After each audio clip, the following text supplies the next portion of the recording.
wanted to add my 2 cents in on this Gucci and Jeezy situation because it made me think about my own relationships. So I'm not sure if many of you are like me or were raised like me, but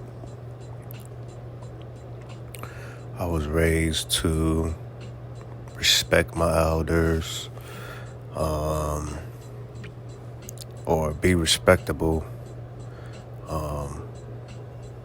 For one, mind my business, speak when I'm spoken to, things of that nature. But the older you get, the more relationships you have, you see that the world doesn't really operate like that. So how it relates to the Gucci and Jeezy situation was, even though I listened to that music, I never really knew the details or cared to look into the details of their beef. Even while living in Atlanta from 2010 to 2012, I was just minding my own business, Even with going to the clubs or whatever, I just, focused on my life and becoming better and being better. And then you see the battle and you see how people acted, you see how people chose a side, you see how people spoke on things. And if you're uninformed or misinformed, you'll take certain information and you'll run with it. Just like, the little things that Gucci was saying, and people took that as, him worrying about clothes over real estate, or if you don't look deeper into the situation, you would think that Jeezy had all this real estate property or whatever the case may be.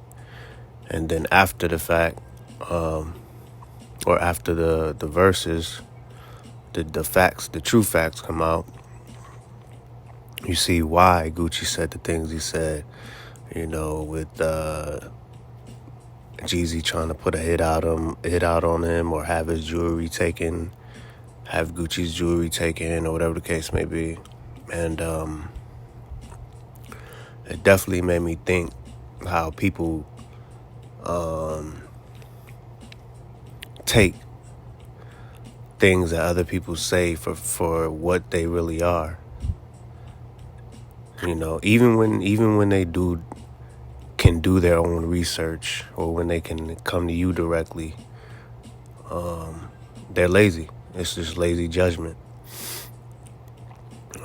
Even in your regular friendships,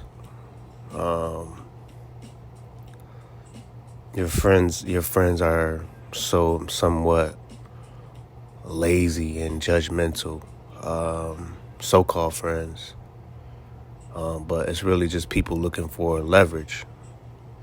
So this could really be love or leverage too. But like I said, we were raised to mind our business, so we know the boundaries, we know how to operate, how to move, but you can't hide that energy once you know.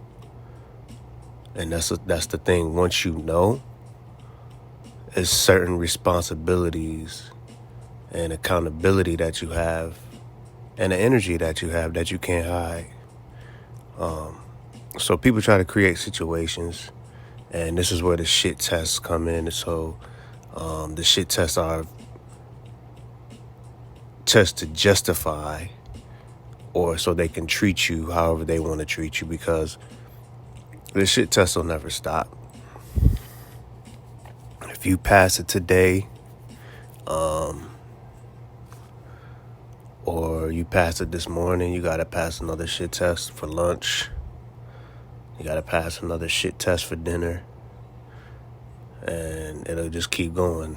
You gotta just, like I say, stand on that square of love or of who you are and get walked on.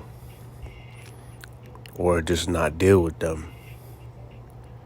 But that's the thing, you're not really if this person is your friend or a loved one, you're not looking at it like they're trying to walk all over you. You just are who you are.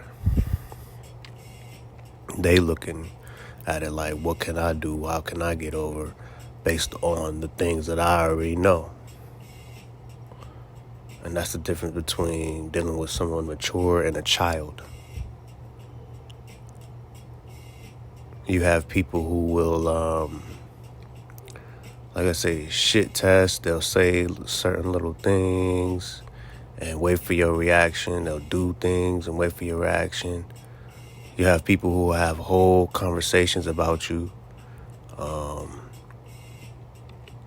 And I call it a conversation because it's more like conversion and converting the person to take their side. And you'll never know. All you'll get is the switch up, the energy switch up. And this, when we talk about boundaries, it's so that you can increase your love, not so, you put up a wall, but it's more like a fence. And people will literally break their neck trying to break down your boundaries and see what's on the other side. It's not for you to see. But if you want to break your neck to see, one, you don't get to complain about a broken neck. And two, you don't get to complain about what you see. I know what's on the inside of these boundaries. I established them to protect not only myself, but to protect you as well. And to also increase that love. It's not a game.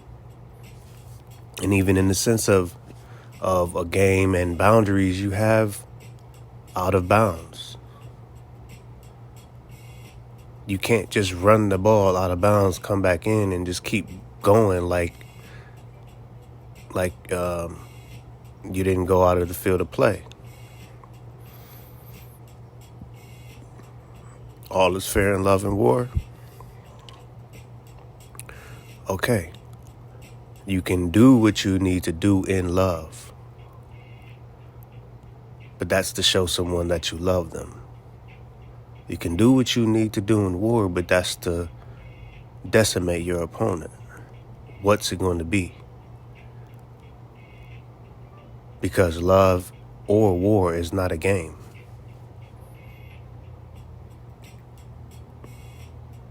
So I'm just trying to understand how people want to mix all three and make it convenient for them whenever they want to. Real friends don't do that. Real friends don't, or real people who have love for you don't play about that. Real people who hate you or don't like you don't play about that.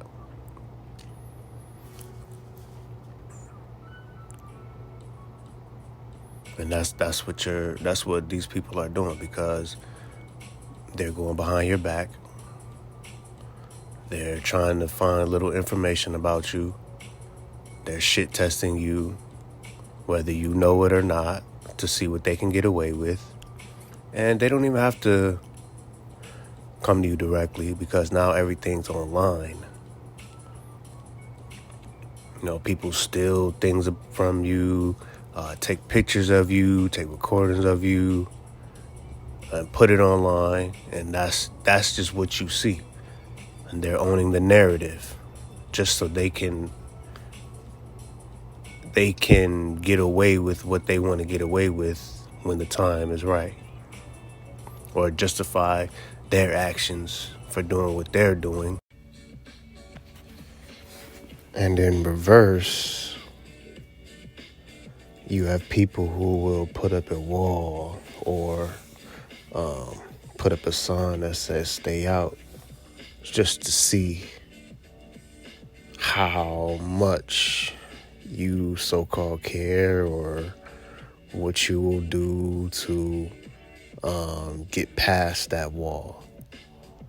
You know, just like people who block you and still want you somehow, some way to find a way to reach them and show your love or want for them.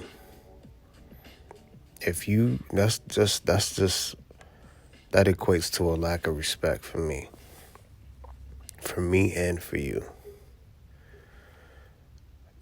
Why, if I have respect for your boundaries, would I go around that?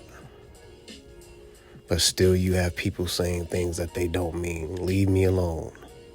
Or don't text me, or these things of that nature, when they really want you to, or they regret saying that, but then later on down the road you'll find out that they'll say that they didn't really mean that, when there's nothing you can do at the time about it. People will build a cage, a wall, a prison for themselves to so-called protect themselves from you, and expect you to knock down these walls or break them out of jail to show that you love them. Male or female. It's like Disney programming, like you want to be saved. When you, speaking for me, speaking I as myself, have to verbally express the things that I need from people. No one sees what you need and just supplies it.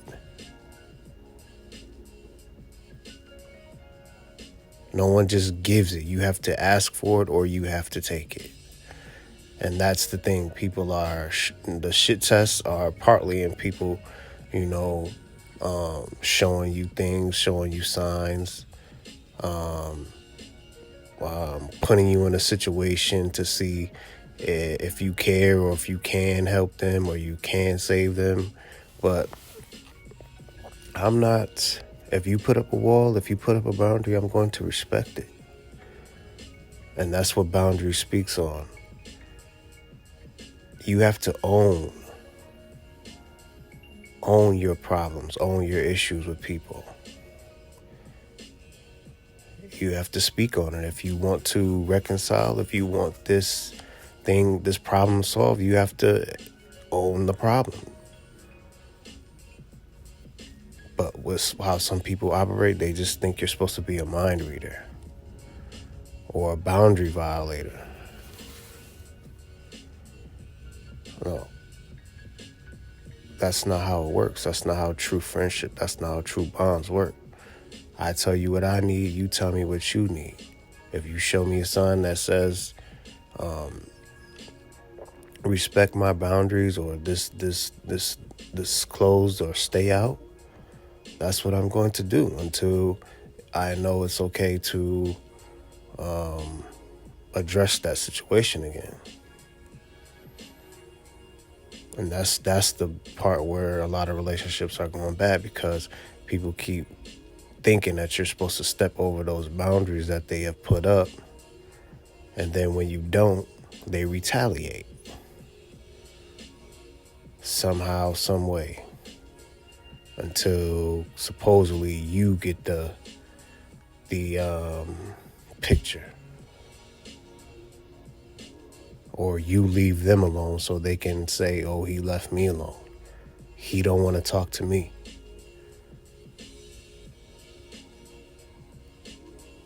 When again, they know how they're operating, how they're moving.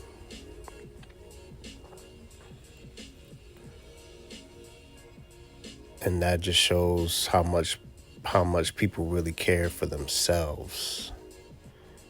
It's not necessarily a care for you, but if you really care for yourself, for establishing your own boundaries and standing on your own boundaries, you wouldn't put those boundaries up and then not own them. Instead, placing them on someone else.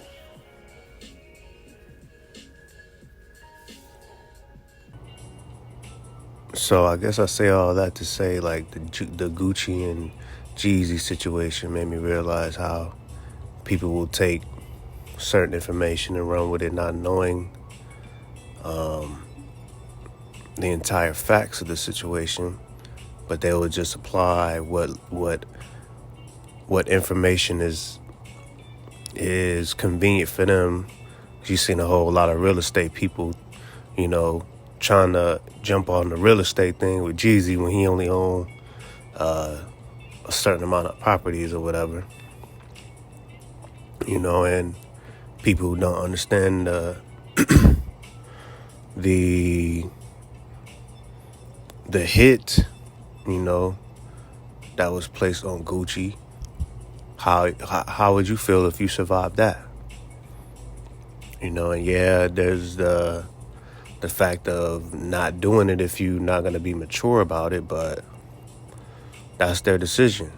What does forgiveness look like?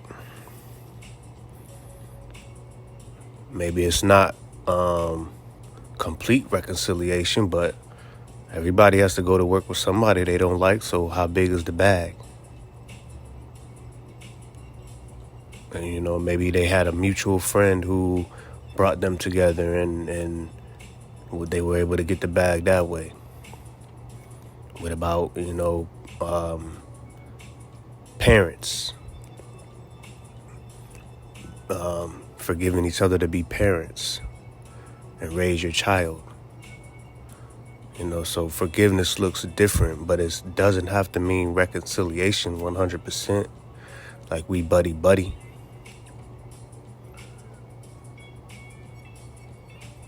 And yeah, you don't have to reconcile with everyone who you forgive. Forgiveness is for you, not for them. Reconciliation takes two, forgiveness takes one. And that's what the book Boundaries speaks on.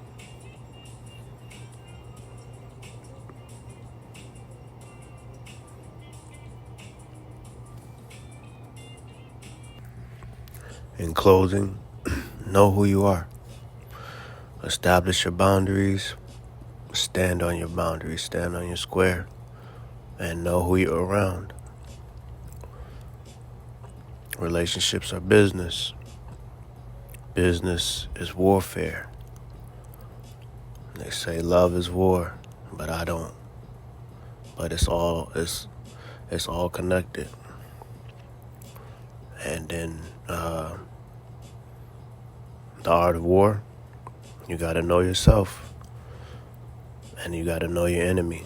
If you know yourself and you don't know your enemy, for every victory, you're going to suffer a loss. If you know your enemy and you know yourself, you don't have to worry about ever losing. And 48 laws of power, it's don't outshine the master. You have people who will do things for you and then think they're your master. If you show appreciation to some people, they think they're your master.